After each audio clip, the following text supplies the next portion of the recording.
When the odds flipped, even veteran bettors blinked. Isaac Dulgarian was supposed to steamroll Yadier Del Valle, an unbeaten rising name facing a short-notice replacement. But hours before the cage walk, something snapped in the numbers. Lines moved like someone knew the ending. Offshore books froze props. Vegas oddsmakers started whispering. Reports claim an unusual wave of wagers hit the first-round submission for Del Valle prop. So specific it triggered the UFC's integrity alarms. Dana White saw the alert before he saw the fight. He's lived through scandals before, but this one smelled different. Too clean, too timed, too confident.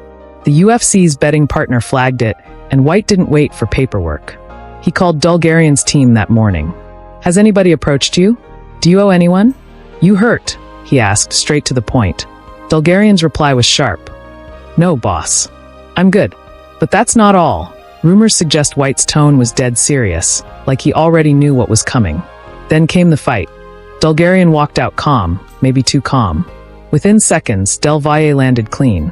The favorite's defense looked off, with a delayed reaction and limp grappling. One choke, one tap, and the upset was sealed. The live crowd didn't realize, but sportsbooks did. They'd already seen the same story unfold on the betting sheets. White's reaction went viral before the final replay. Reporters caught him pacing backstage, phone in hand. "We called the FBI," he told TMZ later. "Not we might, not we'll review. Just straight to the feds." The move shocked fans, but insiders weren't surprised. The UFC had quietly worked with federal investigators since the Minner case 2 years prior, tightening rules and banning some gyms from betting. But this was bigger. Because in fight sports, perception is currency. And when a fighter folds in the exact round the money predicts, credibility bleeds fast. The call before the fight wasn't friendly. Dana White doesn't waste time on small talk when millions of dollars and the sport's image are on the line. Hours before Dulgarian stepped into the cage, White dialed directly. Reports claim he asked one thing after another: money issues, strange DMs, anyone making offers, anyone applying pressure. No filter, no PR tone. Dulgarian said all the right words. No debts, no deals, no injuries. Just a clean camp, a clean conscience, and a fight he planned to dominate. White wasn't buying it completely. He'd seen this movie before, same quiet confidence before chaos.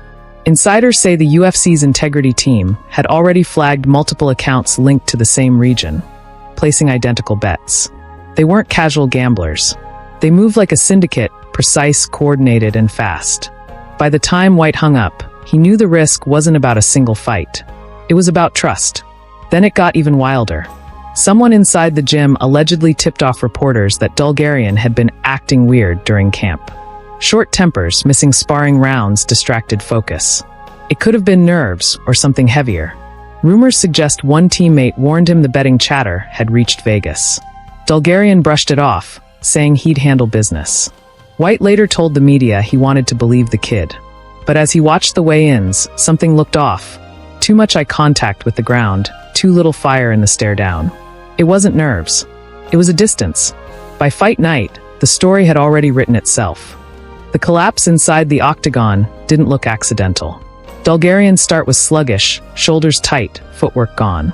For a fighter known for explosive entries, he moved like someone trying not to be there. Within a minute, Del Valle read every opening.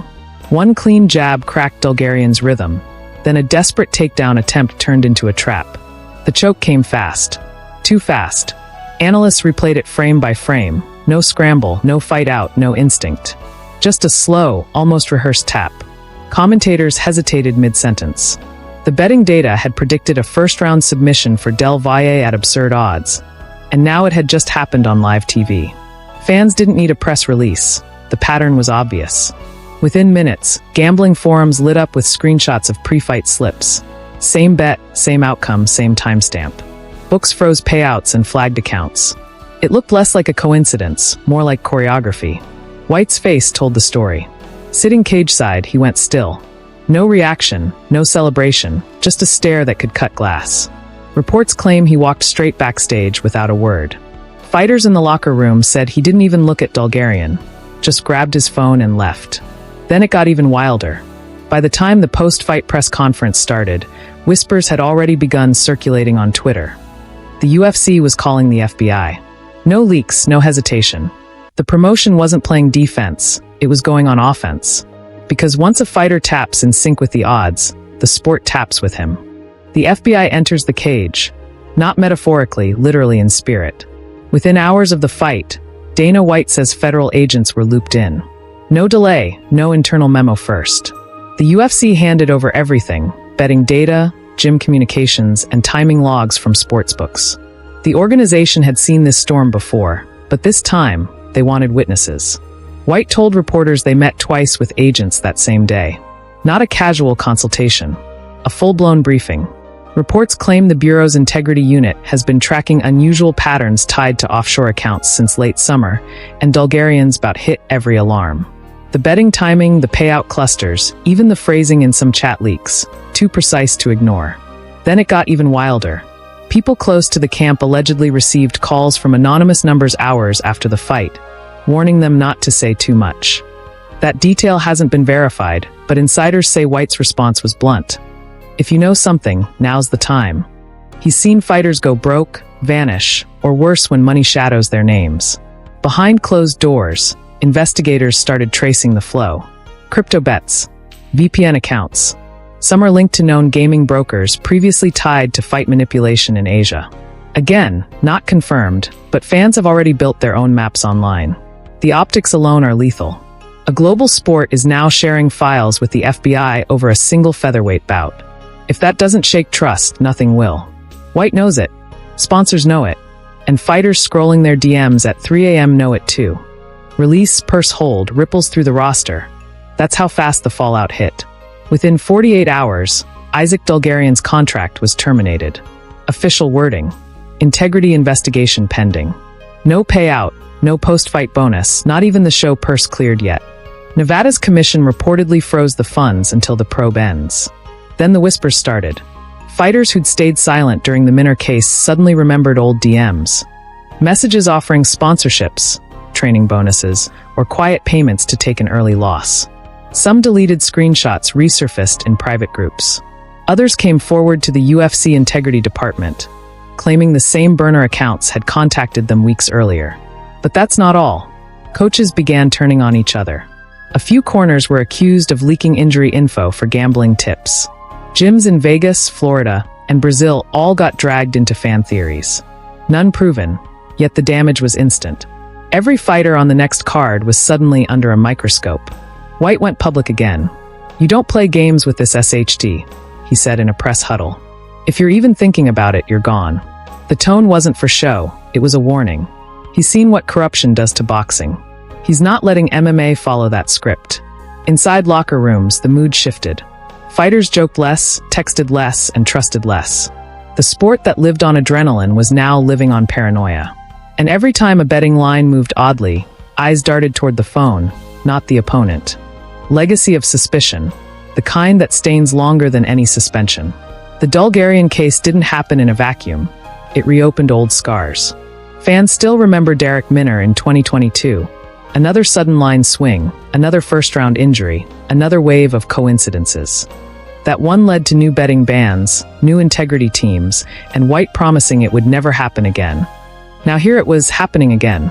Analysts started digging deeper. They noticed betting spikes follow the same digital trails every time. Same brokers, same VPN zones, same pre-fight hour window. It's almost ritual. The UFC's integrity partners can trace the patterns, but they can't trace loyalty. Fighters talk money. Camps leak secrets. Everyone wants a shortcut to cash before the next contract renewal. Then it got even wilder. Screenshots allegedly showing Dulgarian messaging a known gambler surfaced on Reddit. Unverified, blurred, but viral anyway.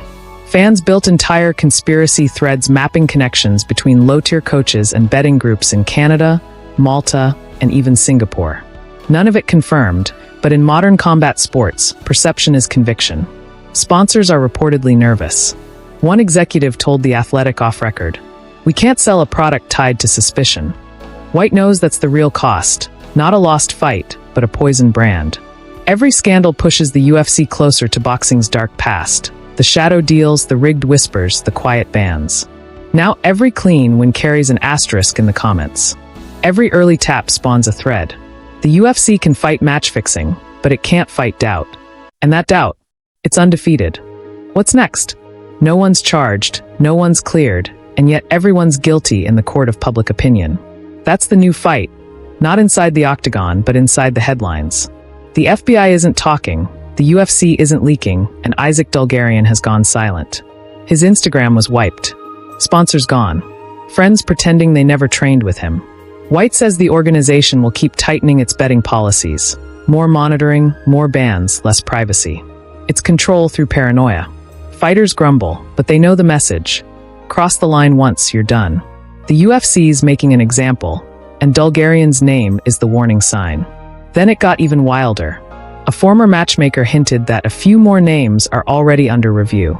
That rumor alone froze social feeds. Fans started combing through old bouts, spotting every weird tap, every slow jab, every fighter who looked off. The witch hunt has begun, and White's problem now isn't just guilt, it's perception. Because even if this investigation ends with nothing, the damage is already permanent. Every future upset will be suspect. Every strange submission will sound like déjà vu. The UFC built itself on raw truth. The better fighter wins. But now truth looks negotiable. The Dulgarian scandal isn't just a story about one fight. It's a crack in the system. A reminder that when money floods faster than loyalty, even the cleanest sport starts to smell. The UFC's silence won't last forever, and neither will this story. Subscribe to ctrlstyle for the next drop before it's deleted. Hit like, share it, and stay tuned. This is only getting darker.